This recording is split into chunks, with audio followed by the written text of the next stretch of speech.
오늘 회개 설교인데요. 우리는 회개란 단어를 좀 싫어합니다. 우리 본성에 거부하는 단어 중에 하나가 회개란 단어가 아닌가. 그러나 주의 오심을 준비하는 가장 중요한 요소는 지난주에 기다림이었다면 그 기다림의 내용은 회개로 이어져야만 진정한 주의 오시기를 예비하는 시간이라고 생각합니다. 오늘 본문에 여러분, 예수님이 이 땅에 오실 때 한 사람의 전령이 있었습니다. 그 사람은 바로 세례 요한입니다. 예수님 오시기 전에 세례 요한이 예수님 오심을 준비하지요. 그리고 세례 요한은 좀 기이한 사람이지요. 탄생부터가 굉장히 이적적이고요. 수태고지를 통해서 태어난 사람입니다. 제사장 사가랴와 엘리사벳 사이에서 기적적으로 태어났죠. 자녀가 없는 가운데. 근데 그의 위치는 마지막 구약의 선지자, 또 새로운 시대를 이어주는 선지자라고 말할 수 있습니다. 왜냐하면 구약시대 400년 동안 계시가 없었어요. 우리가 말라기서가 끝인데 그게 400년 동안 하나님은 계시를 주시지 않았습니다. 근데 그 400년의 침묵을 깨고 빈들에 있는 세례 요한에게 말씀을 주십니다. 어떻게 보면 사는 것도 굉장히 메뚜기와 석청을 먹고 또 토로릇에다 허리띠에 가죽들을 띠는 좀 귀한 모습의 사람에게 하나님 말씀이 임하지요.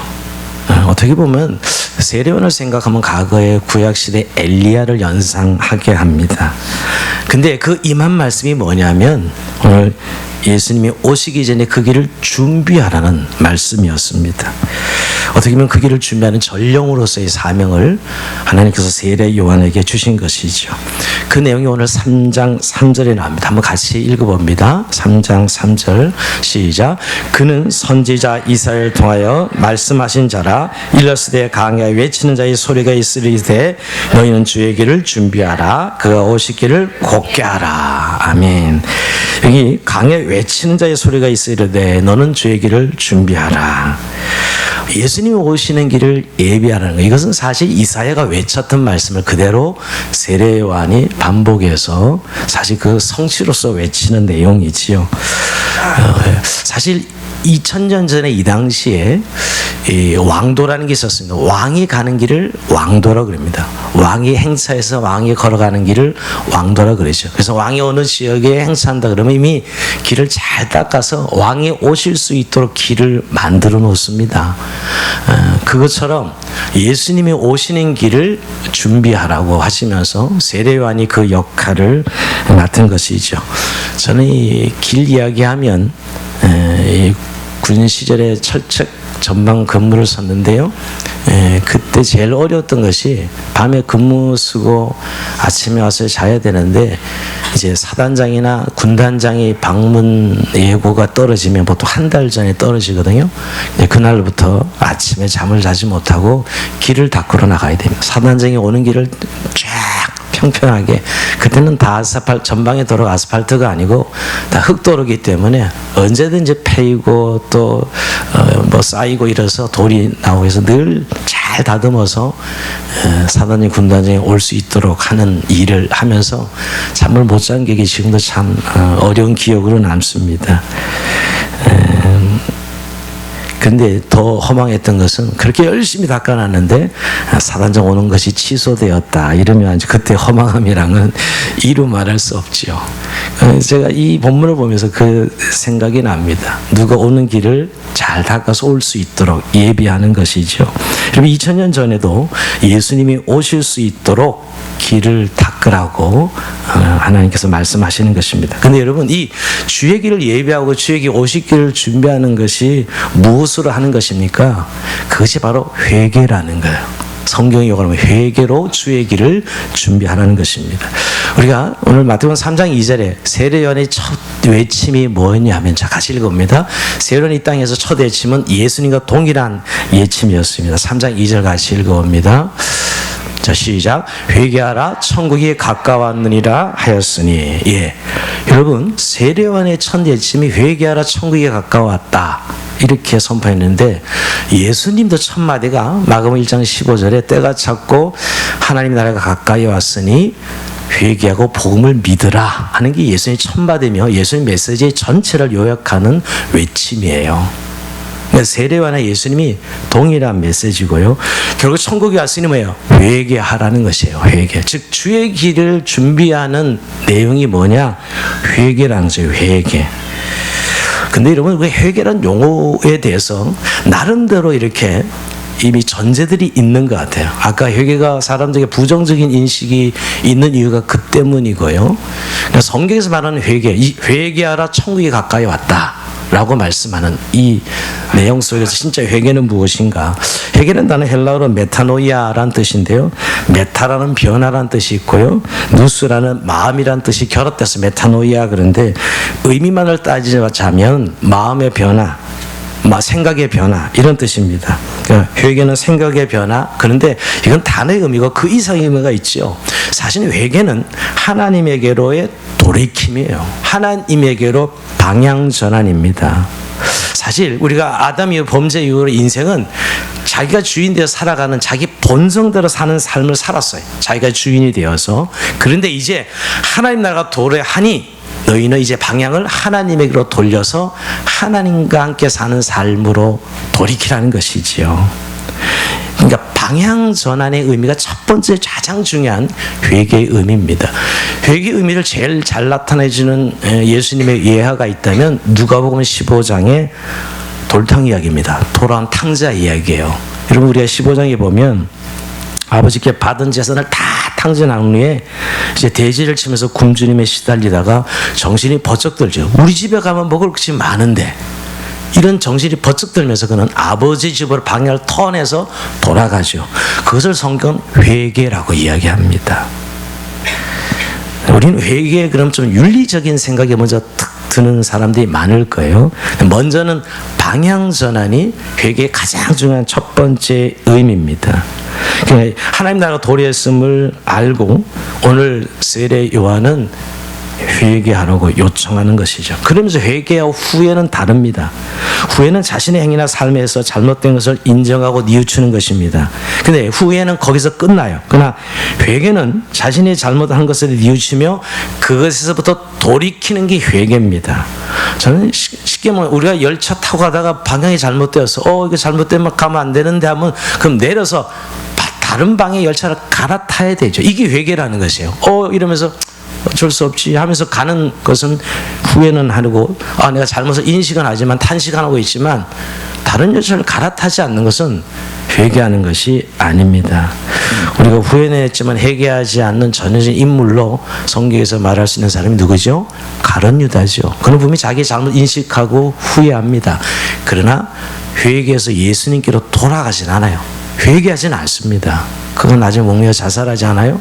결국 그는 인정했어요, 자신의 잘못을. 그러나 예수님께 돌아가지 않습니다. 그럼 베드로 같은 사람, 가룟 유다도 훨씬 죄질이 악랄한 사람이지만 그는 예수님께로 돌아가죠. 그것을 회개라고 이야기합니다. 회개는 여러분 내 삶의 회한과 후회, 또 그것을 마음을 시원하게 하는 종교적 감성 정도가 아닙니다. 회개는 종교적 카타르시스도 더더욱 아니에요. 회개는 내 삶의 방향 전환이에요. 즉 내가 주인 돼서 내 마음대로 내 본성대로 살던 내 인생을 하나님께로 돌이키는 것이 첫 번째로 가지는 회개의 가장 중요한 의미입니다. 우리는 이렇게 죄 그러면 윤리적이고 도덕적인 죄를 제일 먼저 생각나요. 그러나 그 모든 죄는 하나님이 주인 되심을 거부하고 하나님의 살아계심을 거부하고 내가 주인 되어 살았던 인생의 모든 결과물을 성경은 죄라고 이야기합니다. 그러니까 거기서 돌이키는 것이 처음에 이 회개의 가장 중요한 첫 번째 요소라는 것이죠. 왜 많은 사람이 회개하지 않냐면 나는 큰 죄 지은 거 없잖아. 다른 생각 비교해 보니까 거짓말한 정도인데 그거 가지고 무슨 회개할 것이 뭐 있어? 라고 생각하기 때문에 지금 회개의 의미를 모르는 거죠. 회개의 필요성을 느끼지 못하는 사람들을 종종 보게 됩니다. 자, 그런 의미에서 여러분 오늘 이 회개는 가장 방향 전환의 인생에 있어서 최초의 회개가 있죠. 예수님을 믿는 최초의 회개. 그러니까 비중생자가 중생하는, 예수님께로 돌이키는 삶을 살겠다고 결단하는 회개가 있어요. 근데 한 번의 회개가 끝나냐? 그렇지 않고 그 이후로 계속 반복적인 회개가 이어지지요. 첫 번째 우리가 예수님께 돌이키는 비중생자가 중생자로 바뀌는 회개가 있고, 그 다음에 이어서 우리의 삶에 주님 나라 갈 때까지 성화의 의미의 재고백의 반복적인 회개가 이어집니다. 회개가 없는 삶은 그리스도인이 아니에요. 그러니까 이 두 가지 다 스펙트럼을 생각하면서 오늘 그런데 이 본문에서 주의 길을 준비하고 예배하는 의미에서 무엇을 회개해야 정말 주님을 모셔드릴 수 있는, 즉 하나님 나라가 가까이 왔으니 너희가 회개하고 복음을 믿어라.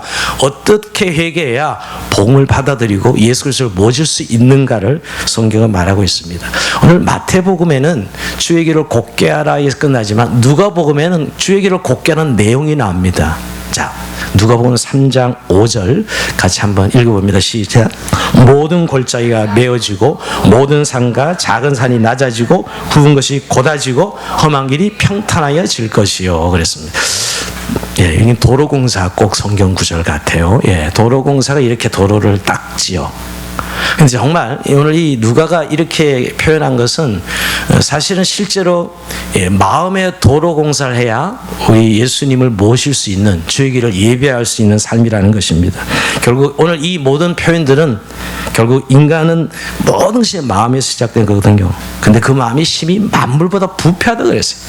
이 마음인데 마음은 만물보다 부패해서 이 마음에서부터 시작되는 거예요. 즉 마음 공사를 하라는 거예요. 어떤 공사? 첫째는 골짜기를 메워라. 모든 골짜기가 메워지고 그랬습니다. 골짜기를 메워야 됩니다. 골짜기는 한마디로 뭘까요? 여러분 도로 패인 거 보면 제대로 차가 갈 수가 없어요. 사람이 걸어 다닐 수가 없죠. 아프리카를 다니면 그 짧은 거리인데 2시간, 3시간 이야기합니다. 그래서 처음에 이해가 안 됐지만 이제 다녀보면 왜 이 거리를 3시간, 4시간 다녀야 되는가? 전부 도로가 패여서 자동차가 제대로 달릴 수가 없습니다. 왜? 돈이 없어서 보수 공사를 안 하는 거예요. 한번 도로를 만들어 놓으면 전부 패워가지고 그 가까운 거리를 2시간, 3시간 가더라고요. 그와 마찬가지로 골이 펴진 도로 자동차가 달릴 수 없죠. 여기 골짜기, 골은 인간의 마음의 상처입니다. 인생의 아픔의 골짜기, 절망의 골짜기가 있다는 것, 이걸 메워야 됩니다. 또 불신의 골이 있고 시리아 자젤의 골짜기가 있습니다. 이 골이 깊어지면 원망과 불평이 체질화되는, 이런 마음에는 예수님을 모실 수 없다는 것이에요. 결국 요즘 우리가 흔히 하는 마음의 상처가 있으면 골이 깊이 패인 것입니다. 이 골짜기를 메워야 됩니다. 또는 누구한테 배신을 당하면 그 배신당한 아픔 때문에 마음의 골이 깊이 파져서 해결이 안 되는 그런 마음들이 있죠.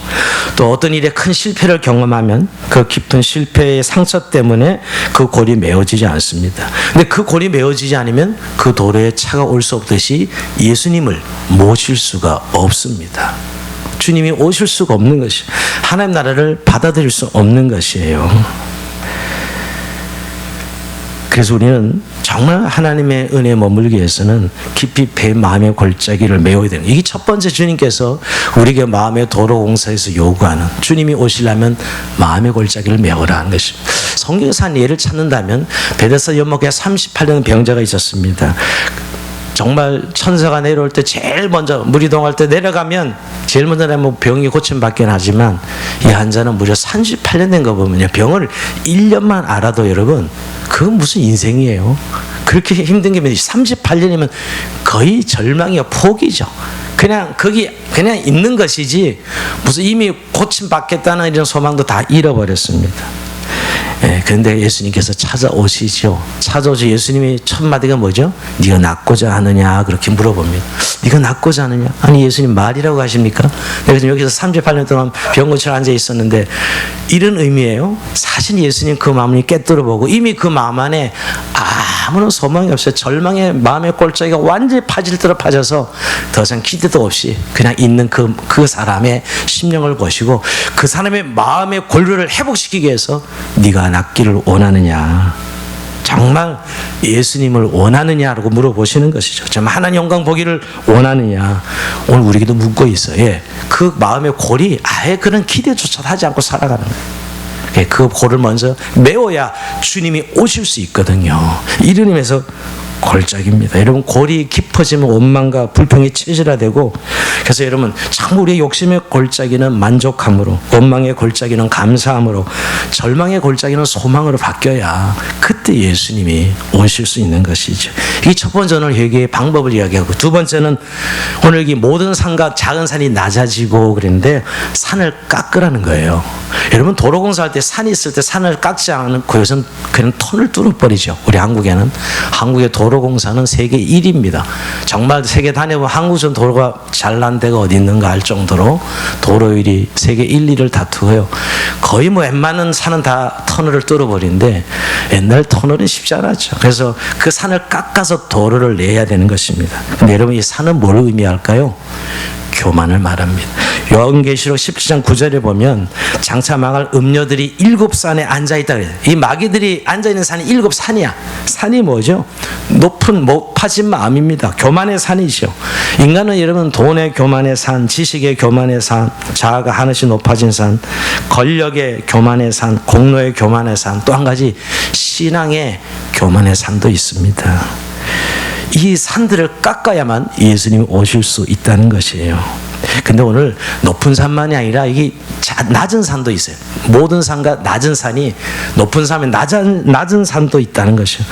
우리가 큰 산을 깎아서 예수를 믿었는데 어디에 걸리냐면 작은 산, 인간관계에 걸려서 작은 산에 걸려서 이 차가 다니지 못하는 그런 신앙생활을 하기가 쉽다는 것입니다.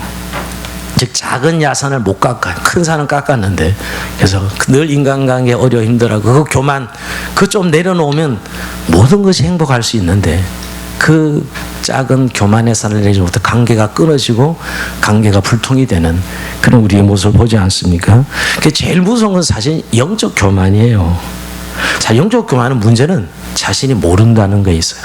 그러니까 사실 영적 교만은 다른 교만들은 대부분 인지가 가능해요. 그런데 영적 교만은 자기가 제일 겸손한 줄 압니다. 그래서 심판자가 돼서 막 이렇게 교만을 부려도 자기 자신은 모르고 있는 거예요. 리더십으로 알고 또 뭐 굉장히 그것을 어떤 자기가 잘난 어떤 역할을 한다고 생각하는데 사실은 교만이 들어가서 사람들을 무너뜨리고 망가지게 하는 것을 모르면서 말이에요. 사실 그런 의미에서 여러분 우리가 교만이라는 산을 제일 이해하기 쉬운 빨리 발견하려면 내가 어떤 사람을 볼 때 단점과 약점이 먼저 보이고 항상 그것을 고쳐주고 싶어하고 재판장 자리에 서는 것은 이미 교만한 사람이에요. 그걸 단점과 약점이 보이는 건 당연한 것이고 어쩔 수 없는 것이 인간의 눈은. 근데 그것을 어떻게 도와야지 어떻게 가려줘야지 이런 생각이 들어야 이 사람이 겸손한 사람이지요. 사실 주님께서 두렵고 떨림으로 구원을 이루라 했을 때 가장 우리의 이 신앙생활에 있어서 주님을 모시는 그 교만이 얼마나 우리 신앙의 어려운 요소인가를 말해주고 있는 것입니다. 그래서 여러분 오늘 우리 안에 자신을 세우려고 하는 그런 마음들 또 보상심리, 공로의식, 좀 반대편의 피해의식 이런 것들을 헐어버리지 않으면 이런 것들을 깎지 않으면 진정한 관계가 성립이 안 하나님과 우리의 관계가 성립이 되지 않고 또 인간과 인간과의 준비가 되지 않고 그런 의미에서 오늘 높은 산을 깎으라. 이 두 번째 회개의 내용입니다. 자, 세 번째 오늘 여기 굽은 것이 곧아지고 그런데 여러분 도로 가다 보면 꾸불꾸불하는 도로, 예, 고속도로인데도 어쩌면 많이 이렇게 왔다 갔다 하는 도로가 있어요. 얼마나 짜증 나는지 모릅니다. 그러니까 이 굽은 것을 펴야 되는 것이에요. 그래서 스트레이트로 확 펴서 차가 쫙 나갈 수 있도록 하는 것, 그 길 이야기하는데요. 이 굽은 마음이 뭘까요? 외식하고 간사한 마음이고요. 모든 것을 있는 그대로 보지 못하고 삐뚤어진 마음입니다. 여러분 마음이 삐뚤어진 사람은 매사가 비판적이고 비관적이에요. 그래서 칭찬은 아첨처럼 들리고 충고는 멸시처럼 들리고 위로는 조소처럼 들립니다. 그러니까 제대로 말한 것이 들어가지 않아요. 그러니까 하나님의 말씀을 들어도 제대로 들어가지 않아요. 왜? 삐딱하게 마음이 삐뚤어져 있기 때문이지요. 바로 이 왜곡되고 삐뚤어진 마음을 고치라는 거야. 바로 스트레이트로 풀으라는 것이죠. 그래야 예수님이 오실 수 있습니다. 요즘 저는 신문 기사를 봐도 와 이렇게 좀 심하다. 왜 이렇게 비관적이고 공격적인 기사들을 쓸까? 그러니까 그 기자의 마음이 느껴져요. 이 사람 마음이 얼마나 삐뚤어져 있는 걸 느껴요. 공공적인 성격을 뗄 기사마저도 요즘 이렇게 비판적, 비관적인 또 공격적인 글들을 봅니다. 그러니까 우리 지금 사회가 그 마음에 얼마나 이 삐뚤어져 있는가를 보는 한 단면을 신문 기자가 그러니까요, 여러분. 근데 그것을 받는 사람은 얼마나 상처를 입을까 생각해 보게 됩니다. 여러분, 이 구부러진 마음은 결국 깨어진 거울을 우리가 볼 때 삐뚤삐뚤하게 보이듯이 그런 것이에요. 여러분, 이런 마음엔 주의 길을 예배할 수 없죠. 주님이 오실 수 없습니다, 이런 마음에. 그래서 오늘 굽은 것이 스트레이트로 풀어라는 것입니다. 또 하나 회개의 내용을 이야기했는데, 모든 험한 것을 평탄해. 이 험한 길이 평탄해질 것이요. 그런데 험한 길이 뭘까요, 여러분? 험한 길은 마음으로 표현하자면 거칠어진 마음이지요. 거친 마음이다. 폭력적이고 항폐해진 마음들. 그 마음으로 주님을 모셔드릴 수 없다는 것입니다. 요즘에 좀 저는 이 사람들의 분노를 보면서 대단히 항폐되어 있고 폭력적이라는 거예요. 물론 세상 상이 너무 힘든 건 사실이지만 저렇게 말을 할 수가 있을까? 예전 시대는 여러분 그렇게 그 말을 하는 게 쉬운 말이 아니었는데도 불구하고 지금은 쉽게 자기 분노를 이용해서 뱉어냅니다. 그 마음이 얼마나 폭력적인가를 알게 돼요. 피폐해진 것이죠, 여러분. 어떻게 보면 이 세상에 돈만 알고 모든 기준을 돈으로 평가하고 돈으로 계산하는 그런 마음들이 저는 요즘 항폐화된 마음이라고 생각합니다. 얼마나 비정한지요. 얼마나 사람에 대한 이해가 배려가 없는지요. 그리고 생각해 봅니다. 저는 오늘 이 요셉과 마리아가 아기 놓을 때 베들레헴에 갔을 때 결국은 여관을 찾지 못했잖아요. 왜 찾고 만삭이었을 때 왜 여관을 찾지 못하겠어요? 돈이 없는 가난한 사람이었으니까. 만약 그 상황을 봤다면 자기 여관 주인이 자기 방을 안내했을 거예요. 그러나 돈이 없는 가난한 사람이니까 내어 쫓았겠죠. 결국 말구에서 예수님이 나실 수밖에 없었던 이유도 그 비정한 여관 주인의 모습이 연상이 됩니다. 그런 마음들이 여러분 결국 이 험한 마음들이죠. 여러분, 그러면서 오늘 이런 이 험한 마음들을 다듬어서 곧은 길을 내어야만 예수님이 오실 수 있다는 거예요. 이게 바로 회개라는 거예요. 회개예요. 여러분, 회개는 우리가 흔히 하는 막연함이 기다림이 아니라 구체적으로 우리의 죄인됨을 인식하고 그 우리의 죄인됨을 있는 그대로를 드러내는 것부터 시작이 됩니다. 사실 우리가 이 회개는 이렇게 생각하시는 분들, 우리가 인간이 회개하면 뭐 죄가 싹 없어지고 완전해지고 그런 의미의 회개가 아닙니다. 회개는 하나님께 방향전에서 내 있는 모습을 드러내고 고백하는 거예요. 그럴 때 하나님의 용서가 임하여서 우리 마음에 하나님이 지금 평안이 임하고 주님이 우리 가운데 임재하시는 것이지요. 근데 사실 죄를 드러내고 고백하는 이 과정이 있어야 저의 용서는 의미가 있습니다. 요즘은 어떤 것이 참 문제냐면 그러니까 하나님의 용서하심을 무조건적으로 용서하셨다고 생각하고 이런 죄를 드러내고 고백하는 일을 하지 않습니다. 그건 회개가 아닙니다. 그래놓고 난 용서받았다고 하는 사람들 많이 볼 수 있어요. 그게 무슨 용서입니까 그게? 하나님이 용서하셨겠지요. 그러나 여러분 자신 안에 그 있는 걸 드러내고 고백하는 것, 그래야 오늘 이런 마음들을 드러내고 고백할 때 그 마음이 회복되고 치유되어지고 용서받는 것이죠. 그래서 여러분 성경은 자백을 굉장히 강조합니다. 요한일서 1장 9절에 보면 만약 우리가 우리 죄를 자백하면 그는 미쁘시고 의로워서 우리 죄를 사하시며 우리 모든 불의에서 깨끗하게 하실 것이요 그랬습니다. 사실 죄가 사라진다기보다는 예수님이 죄를 우리를 덮으시는 것이죠. 용서해 주시는 거예요. 우리가 그 죄를 드러낼 때, 그럴 때 여러분 그 용서하심의 마음에 주님의 임재와 평화가 임할 수 있다는 것이에요. 자, 아까도 말씀드린 여러분, 우리가 이렇게 방향 전환의 회개가 있으니 지속적으로 반복적인 회개가 일어나야 됩니다. 성령의 우리가 단회적으로 성령에 임하셔서 지속적으로 성령 충만을 받아야 되듯이 회개의 삶도 방향 전환을 한 이후로 지속적으로 반복해야 돼요. 회개는 정말 내가 죄인됨을 인정하고 내 안에 이런 죄성과 본성에 대해서 철저하게 날마다 죄 고백하며 돌이키는 삶입니다.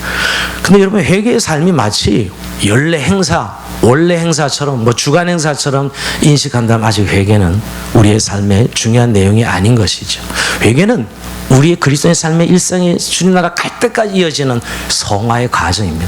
그러면서 우리가 구분하자면 아까 방향전의 회개를 한다면 죽을 때까지 성화의 과정의 회개는 우리가 죄 고백이라 하는 이유도 그 때문이에요. 회개는 회개지만 죄의 고백이죠. 그래서 주님 나라 갈 때까지 성화가 이루어지는 삶입니다. 자, 그렇다면 결국은 내 안에 결국 예수 믿고 나서 달라진 게 뭐냐면 평생 우리 안에 죄성을 깨닫는 일입니다. 아, 내가 이렇게 죄인이구나, 죄성이 있구나, 내 본성이 하나님을 거부하고 살아간 내 본성이 이렇게 내 안에 있다는 걸 깨달아가는 삶이 회개의 삶이요, 그것이 성화의 삶이에요. 이걸 이제 느끼지 못하고 무슨 한번 기도원에 가서 또는 어떤 한번 하나님께 쇼를 봐서 끝을 보고 그 다음부터는 내가 완벽하단 한 것처럼 또는 뭔가 난 대단히 된 사람처럼 산다면 아직은 이 사람은 회개를 모르는 것입니다. 한 가지 예를 들면 제가 욥기서를 한때 깊이 묵상한 적이 있습니다. 여러분, 욥기가 42장에 마무리되는데 우리는 욥의 끝 42장을 보면 모든 드라마에서보다 해피엔딩이에요. 여러분, 욥이 잃었던 재산을 갑절로 회복하죠. 그리고 잃었던 자녀 10명을 아들 7과 딸 3을 다시 얻습니다. 완전히 회복돼요. 근데 여러분, 우리가 그 본문에 보면 욥이 정말 고난 받았지만 나중에 이렇게 회복됐구나. 근데 성경은 회복의 초점이 아니고 회개의 초점이 있습니다. 42장을 잘 보면 여러분, 오히려 욥이 42장에 고백하는 그런 회복을 해서 뭐 욥이 좋다, 뭐 감사다 이런 내용이 나오는 게 아니고 자기의 무지함과 연약함을 고백합니다. 어떻게 하나님의 말씀을 듣고 나서 그때서야 그렇게 지루하게 이 자기 친구들과 논쟁을 벌이다가 마지막에 하나님 말씀을 듣고 그가 회개합니다. 욥기서 42장 5절에 이렇게 회개하지요. 내가 주께 대해 귀로만 듣기만 하였사오나 이제 눈으로 주를 배움나이다. 즉 이전에 깨닫지 못한 것을 깨닫다는 것이에요. 사실은 새로운 하나님을 만난 것이죠. 사실 욥이 그렇게 고통스러웠던 것은 그 고난의 이유를 몰랐던 거예요. 내가 왜 이렇게 고난을 받아야 돼? 사실 욥의 고난은 이해되면 안 돼요. 이해할 수 없어요. 욥의 고난을 어떻게 이해합니까? 여러분들 욥기서를 볼 때 이게 남의 고난이라고 사실 이해할 수 없어요. 죄진 것도 아니고 사실은 죄를 범한 것도 아닌데 그 고난은 하나님이 이렇게 나에게 만약 이런 고난이 임한다면 내가 하나님 끝까지 신뢰하고 따라갈 수 있을까? 사실 이해되는 부분은 아니에요. 이해 절대 되지 않습니다. 그 고난이. 그러기에 사실은 욥은 친구들과 계속해서 자기의 무죄를 항변하면서 친구들한테 오면서 이야기가 뭐였어요? 네가 죄가 있었으니까 그런 어려움이 있었지 라고 얘기했던 것이에요. 그런데 결국은 그렇게 친구들과 항변하면서 나는 죄가 없다는 이야기를 결국 하나님의 의에 대해서 의심하게 되고 결국은 의도하지 않았지만 불평과 원망으로 이어지지요. 즉 자기가 옳다라는 생각 때문에 그 프레임에 갇혀서 거기서 빠져나오지 못합니다. 여러분, 빠져나오지 못해요. 근데 욥이 마지막에 하나님의 말씀을 듣고서야 깨달으신 거예요. 42장 6절 한번 읽어볼까요? 시작. 그러므로 내가 스스로 거둬들이고 티끌과 제 가운데서 회개하나이다. 그럼 마지막 42장 끝은 욥의 회개로 끝나요. 그리고 욥기서를 이제 어떻게 보느냐에 다른데 결국 욥이 그동안 계속 자기가 죄진 거 없는데 왜 내게 이런 고난이 있었냐에 대한 깊은 자기 마음의 탄식이 있었던 거예요. 그러니까 자기의 고난이 이해되지 않는 것이죠. 근데 여러분, 고난은 이해의 문제가 아니라 하나님의 섭리예요. 그러니까 그것을 자기가 받아들였어야 되는데 받아들이지 않는 것이죠. 그냥 그 프레임에 갇히면 결국 내가 옳고 하나님이 틀린 거가 되죠. 거기에는 하나님의 관계는 이어지지 못하는 거예요. 결국 여러분, 마지막에 하나님이 옳았습니다. 내 고난을 이해할 수는 없지만 나를 향한 하나님의 섭리가 옳았습니다 하고 인정한 거죠. 그 반대는 내가 틀렸어요, 하나님.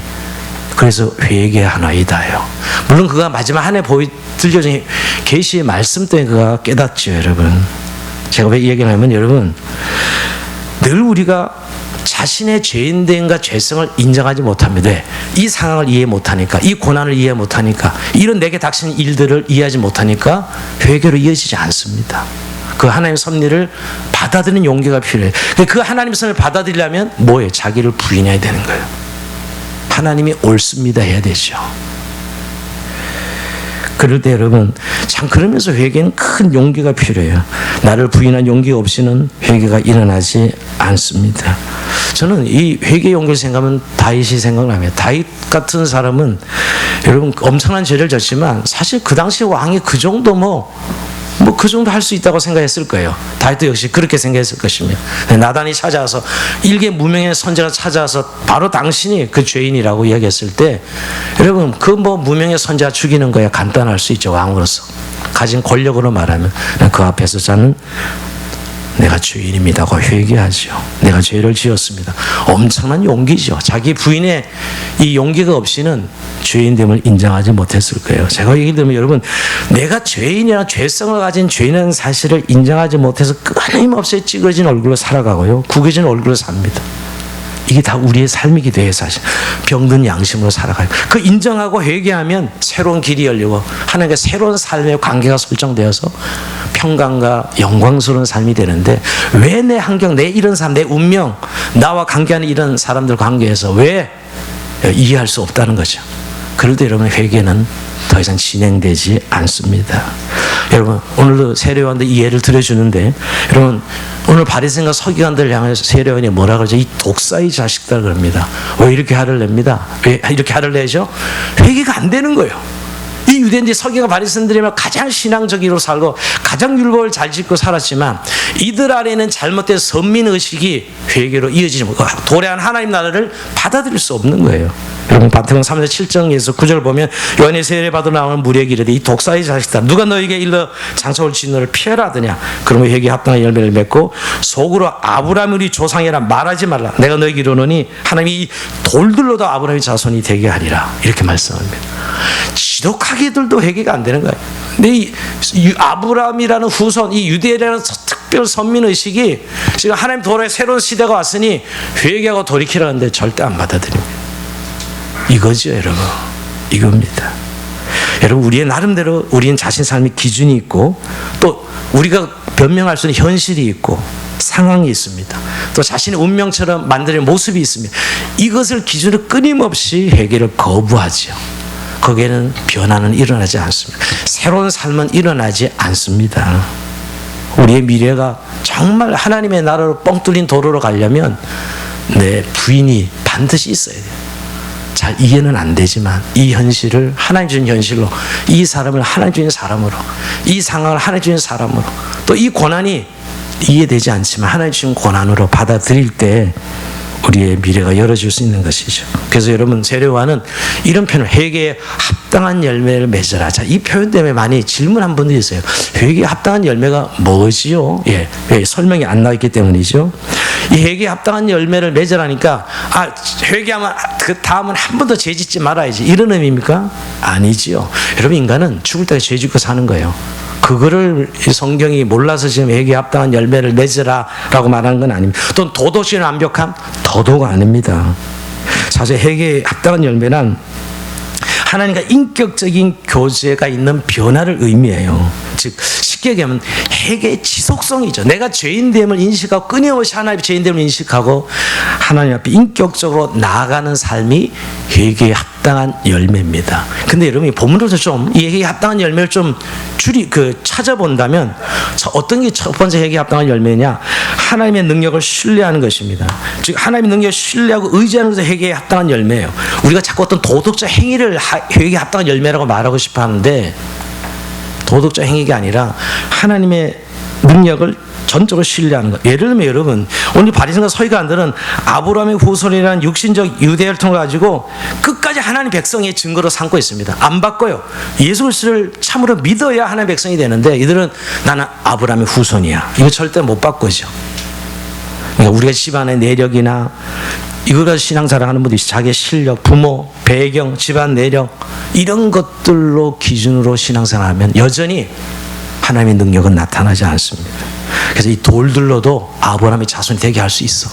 하나님의 능력을 네게 정말 신뢰하느냐? 하나님의 능력을 신뢰하는 것이 회개의 첫 번째 합당한 열매예요.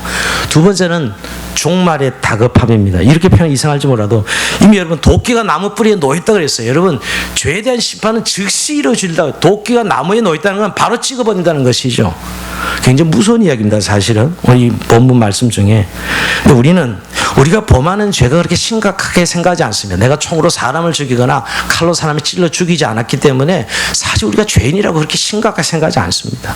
문제는 여기 있는 것 같아요. 우리가 도덕적 윤리적으로 별로 죄를 짓지 않으면 죄인이라고 생각하지 않아요. 근데 하나님 앞에는 어떤 죄도 죄일 뿐이에요. 요만한 죄든 큰 죄든 깊은 죄든 작은 죄든 다 하나님은 죄를 용납하시는 분이 아니에요.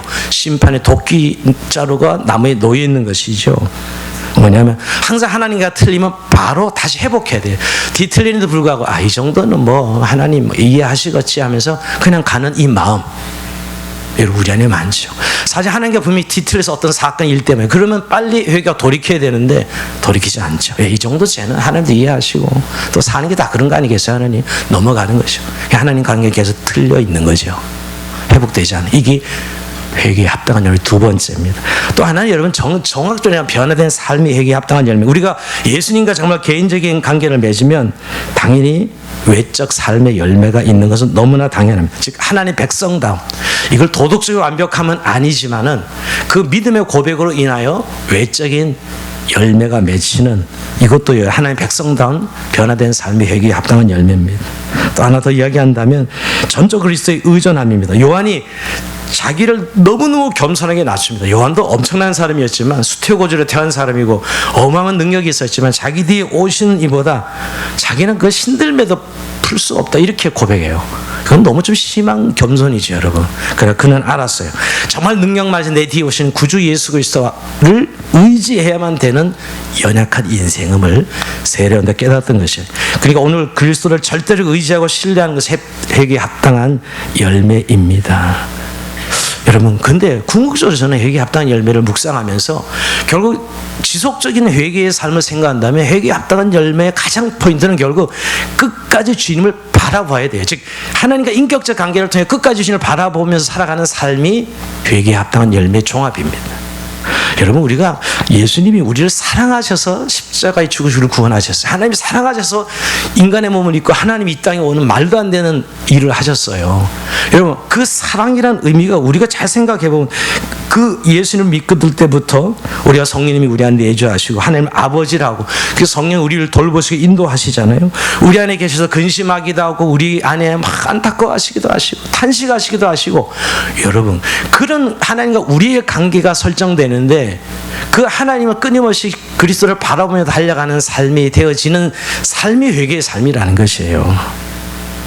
진정한 회개의 핵심은 저는 막 우리 회개는 울고 불고 짜고 또는 어떤 의지적 결단 뭐 이런 여러 가지 요소들이 다 종합적이긴 하지만 결국 끊임없이 인격적으로 그리스도를 바라보는 것이죠. 즉 회개하고 또 친밀함을 회복하고 하나님의 관계가 틀려질 때마다 다시 반복적으로 회개하고 또 하나님과 관계를 회복하는 친밀감을 가지고 나아가는, 결국 저는 좀 어렵게 표현한 인격성이지요.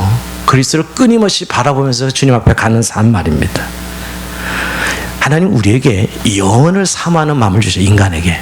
우리가 이렇게 육체로 살지만 참 묘한 것은 우리가 영혼이라는 누구도 가르쳐주지 않았는데 사실은 영혼을 사모하고 살아갑니다. 이건 하나님이 주신 마음이에요. 그러니까 그 영혼의 종점과 끝 중심에는 예수 그리스도예요. 하나님이 계신 거고 그 하나님과 교통을 통해 우리가 그 나라의 완성을 향해 달려가는 삶을 사는 것이죠. 이것이 사실 우리가 회개의 중요성을 이야기해 주는 것입니다. 사랑하는 성도 여러분, 이제 성탄절이 3일 남았고 2019년도도 한 10일, 9일 정도 남았습니다. 정말 이 계절이 정말 회개의 삶을 통해 주님이 내 안에 살아 계셔서 그분과 인격적 관계를 맺는, 정말 주님이 오실 수 있는 마음으로, 우리 안에 지금 여러분 정말 주님이 오실 수 있는 마음입니까? 우리 안에 여러 자아의 생각들로 꽉 차 있어서 내 욕망과 내 정욕과 내 계획과 오늘 이 마태복음 3장 3절에 나온 대로 우리가 이 폐어진 마음들, 구부러진 마음들, 또 높아진 마음들, 또 험한 마음들, 사실 이런 마음들을 우리가 정리하고 정말 예수님이 오시기 위해서는 다시 한번 이 회개를 통해서 주님 앞에 나아가는 그런 절개가 될 때 진정 우리 안에 정말 오직 함께 사시는 예수 그리스도 하나님 아들, 그분이 우리 안에서 성령을 통해 사시는 그런 기쁨들을 누릴 수 있고, 오늘도 주님 우리의 마음의 도로공사를 통하여 주님을 모셔드리는 성탄절기가 되기를 주의 이름으로 축원드립니다. 자, 우리 찬송하면서 주님 앞에 오늘도 기도의 시간을 나갑시다.